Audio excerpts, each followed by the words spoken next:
Owen Baya, start with you on this. On the front page of the Daily Nation, secrets of Raila's AU job bid. Opposition leader Raila Odinga is keen to return to the African Union to head the AU Commission, a higher profile job than the one he had held last at the continental body before his controversial exit last year. Besides relying on the Kenyan government, he has activated his networks around African capitals to assess whether his bid has potential for success or if it is a doomed voyage. What do you make of this bid, Owen Baya? Is this a good move or a wrong move? Thank you very much, and glad to be here again. And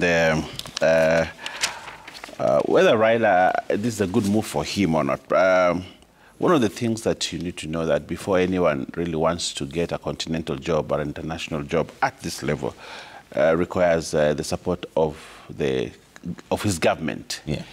And Raila needs to clean his house in the sense that he needs to be able to talk to government, because our foreign missions and our secretariat at AU will play a key role in determining who becomes AU secretary what. You remember when the former minister, Kenyan minister for foreign affairs, the lady, what was her name? Amina Mohamed wanted to get a continental job.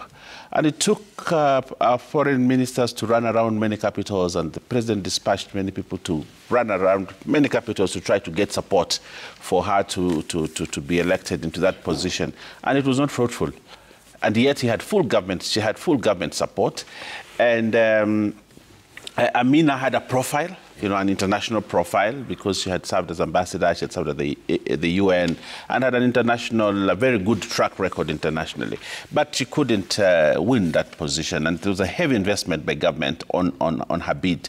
That means, therefore, that if you are looking for an international or continental job of this magnitude, then you need your country's support.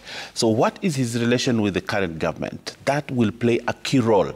And today, President William Ruto stands tall within African leaders in such a way that he has a voice and he's respected. He has played his international diplomacy very well, and he's positioned himself in a place where the continent would listen to him on who becomes the AU. Remember that President William Ruto would have been the current chairman of the AU, but he stepped aside for the president in Comoros.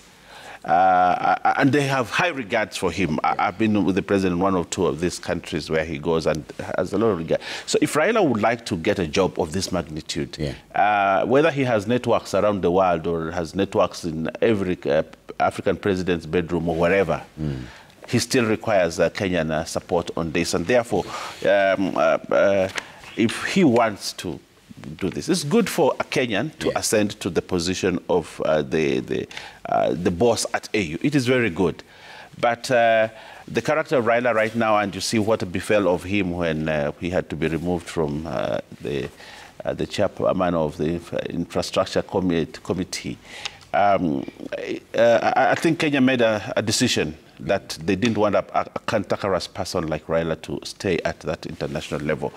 And therefore, if he would like to ascend to the position like this, he needs to speak to President William Ruto, and he needs to speak to this government, and Kenya needs to activate its international networks for a Kenyan to sit. And I am happy, personally, if a Kenyan sits, wherever it is, but sits at the helm of AU, it is good for this country, and it raises the profile of the country. Therefore, I wish him luck. But I want to tell him, when he sees me, says, when is my politicals here, I can advise him today.